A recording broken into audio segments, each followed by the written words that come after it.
Hello, welcome to another episode of In the Trenches with Gang Green. I'm your host, Bubbs. Today is Wednesday, August 28th. Hopefully everybody's having a good day so far. This is episode 372 of the In the Trenches with Gang Green podcast. I thank you, as always, for joining me. Today, we've got some New York Jets roster updates, a couple roster moves today. 17 players signed to the practice squad. So after they released their initial 53-man roster, today was a very active day for the New York Jets and a very active day across the NFL. So we will break it all down in today's episode. Now, before we begin, let me tell you about our podcast partners, starting with our friends over at BetUS. The NFL season is here, and there is no better way to get in on the betting action than with our friends over at BetUS, America's favorite online sportsbook. Plus, my viewers, use my link, which can be found in the description of this video, to get a 125% sign-up bonus on your first three deposits up to $2,000. And look at these odds. The New York Jets are the new favorites in the AFC East, plus 170 odds. Get on it while you can. Bet 100 to win 170. Use my link down below. Again, that is a 125% sign-up bonus on your first three deposits up to $2,000. Also, our friends over at SeatGeek. No better spot to buy NFL tickets, sports tickets, you name it, plays, concerts, shows. If you can buy a ticket for an event, SeatGeek has it. Use my promo code BUBSONSPORTS for $20 off your first purchase. Click the SeatGeek link down below to download the SeatGeek app. And, of course, our friends over at Huga House. You see me wearing my Huga House hat all the time on the podcast. If you want the hat I wear or any of the hats Aaron Rodgers wears all the time, use my promo code BUBS for 15% off any purchase and get yourself some Huga House swag. That link can also be found down below. All right, now let's get into today's podcast, episode 372. Appreciate you all tuning in as always. For those joining us on YouTube, make sure to please like and subscribe. As always, appreciate the great support. Now, before, or I shouldn't say before we begin, obviously yesterday was the releasing of the 53-man roster. We broke it down in yesterday's video, so if you haven't checked it out and you want to check that out, definitely go do so. Initial 53-man roster breakdown, and of course, after the initial 53 roster cut down day, 4 p.m. Eastern, the next 24 to 48 hours, I should say, the next day or two is usually always pretty hectic with everybody putting in waiver claims, filling out their practice squads. A lot of things happen here before, of course, the NFL regular season starts a week from tomorrow with the Chiefs and Ravens on Thursday night. Of course, the Jets in about 11 days on Monday night. So a lot still happening. And the New York Jets were active today. They went out and added two pieces from outside, I guess, if you want to call it. Put in a waiver claim and also signed a tight end. Added Lewis Cine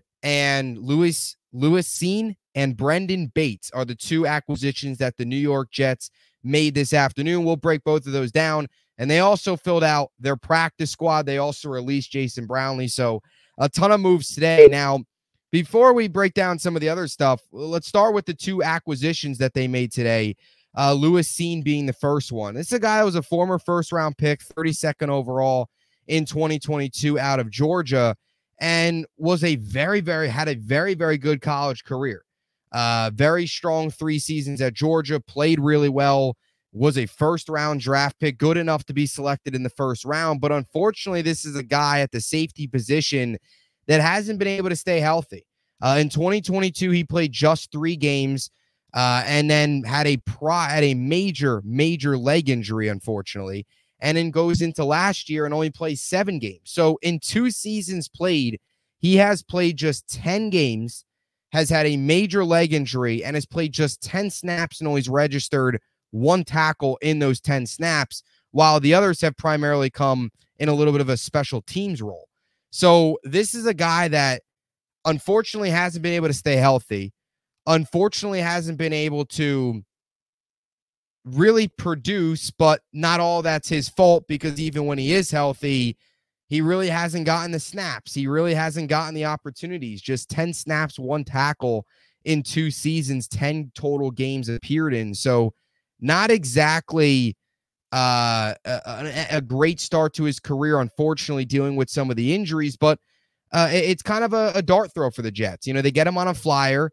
The Vikings cut him, of course, is out there. Jets put in Jets bring him in, sign him to the practice squad. However, he's not on the practice squad as of now, not officially. Now they signed 17 players. Maybe he ends up on the practice squad in a couple hours from now, tomorrow, whenever. Of course, still a lot has to happen. But as of right now, maybe they find him a role in the 53, whatever the case may be, eventually get him on the practice squad. As of now, nothing official yet. But a piece that I think you've got to be at least somewhat interested in from a Jet fan perspective, because this is a guy that has come in, unfortunately hasn't worked out early in his career in Minnesota. But you look at his college stats, very, very impressive numbers. You look at his final year in college, the year he got drafted, junior year, put up really solid numbers, 61 total tackles, 2 tackles for loss, 1 interception, 8 passes defended at the safety position at Georgia. And then you go to his career college numbers, 144 total tackles, 3.5 tackles for loss, 2 interceptions, and 14 passes defended in his 3 years at Georgia. So really a guy that impressed a lot in college and played well in college and got an opportunity to be a first-round pick. Unfortunately, hasn't worked out. So, look, I'm not going to sit here and say that the New York Jets are going to turn Lewis Cine into a all-pro safety and he's going to be this big piece for the future. But we've seen the New York Jets. We've seen Joe Douglas do this before where, I mean, heck, we talked about it last night with the 3 UDFAs on the defensive line plus Tack McKinley, where we've seen the Jets find guys under the radar that either are, in Tack McKinley's case, a former first-round pick, or even we've talked about over the years. They found Quincy Williams. He got cut. They claimed him. Whether it's a UDFA, whether it's late draft picks, whether it's waiver claims, the New York Jets have had a knack over the last 3 years or so in the Robert Saleh and Joe Douglas era of finding talent on pretty much kind of one man's trash and another man's treasure is the saying I used yesterday. Talent that other teams don't want, talent that hasn't worked out in their previous spot, in a way, if you want to call them reclamation projects, and they've come in and played huge roles with the Jets. I mean, Quincy Williams is one of the prime examples, right? Was cut by Jacksonville. Jets claimed him. He's an all-pro now. We talk about it. While JFM and Bryce Huff aren't here, right? Bryce Huff was in a UDFA, came in, turned into a 10-sack player. JFM earned a second contract with the team. He was acclaimed.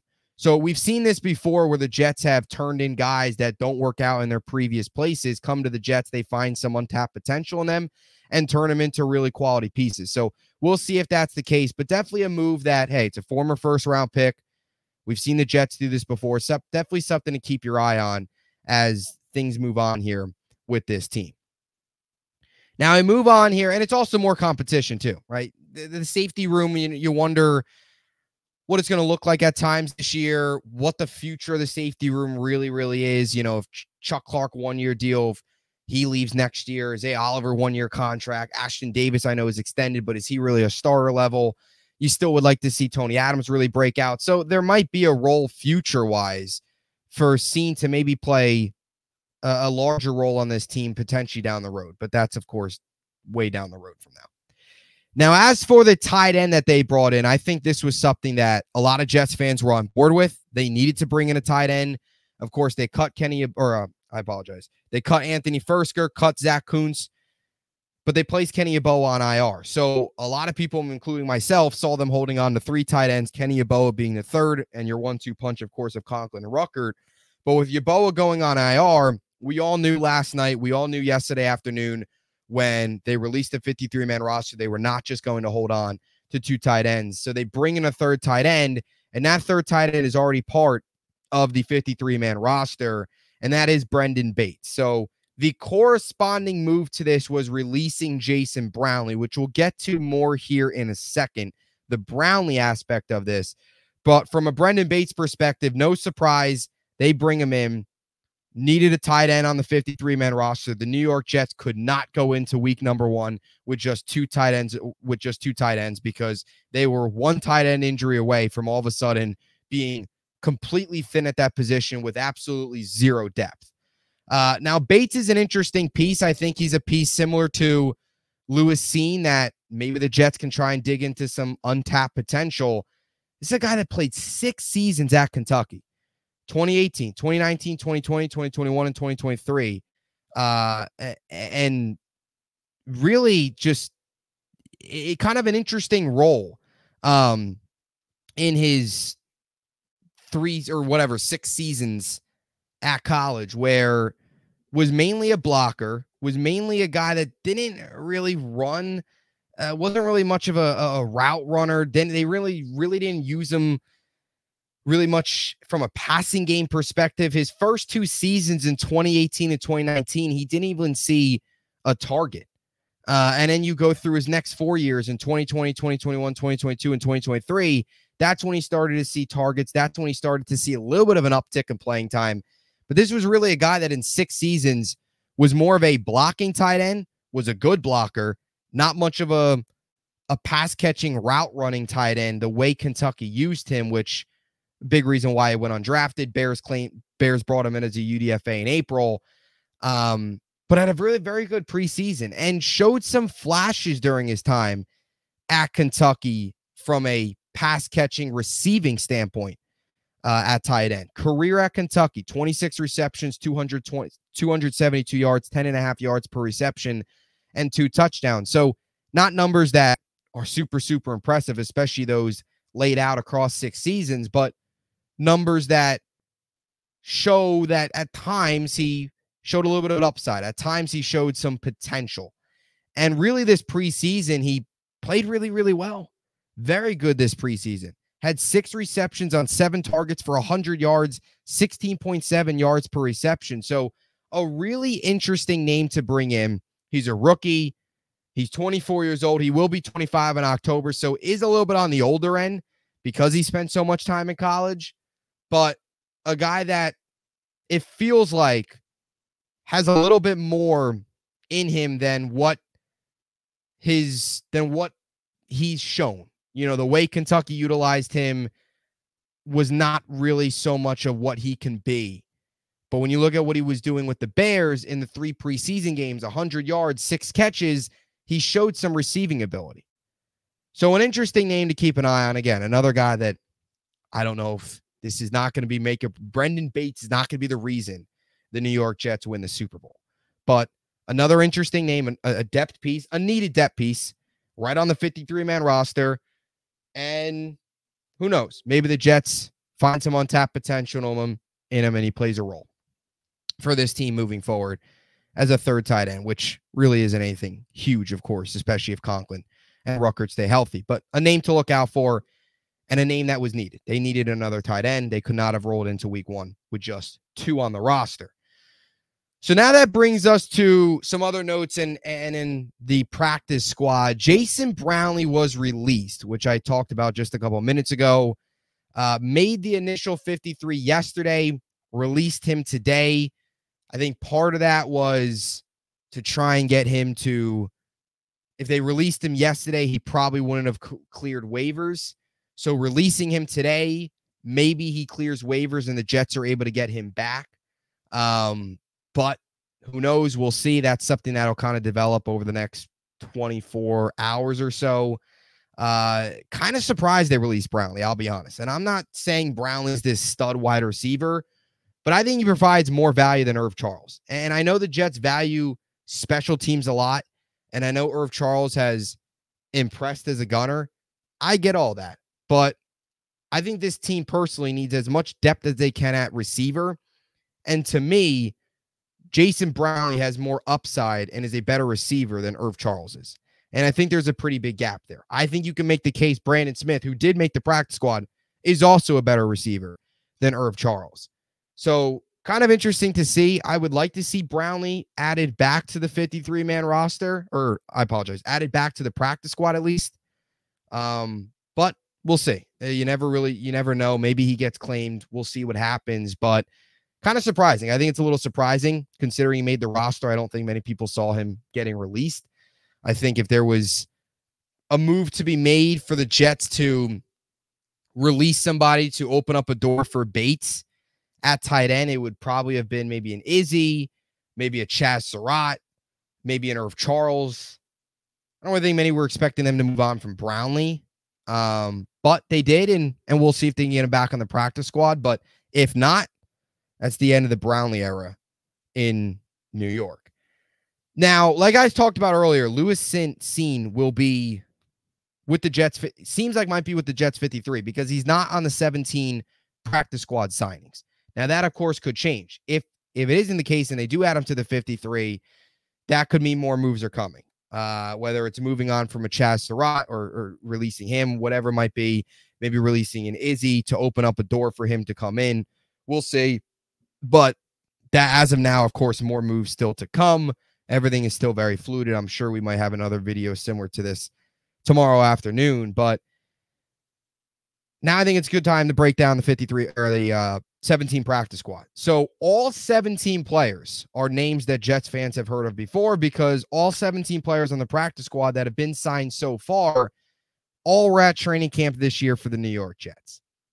Sammy Guavon, linebacker. Obina Azie, offensive lineman. Anthony Fursker, tight end. Jake Hansen, offensive lineman. Bruce Hector, defensive lineman. Jalen Holmes, defensive lineman. Jalen Key, Mr. Irrelevant, safety. Zach Kuntz, tight end. Cole Laval, offensive lineman. Adrian Martinez is your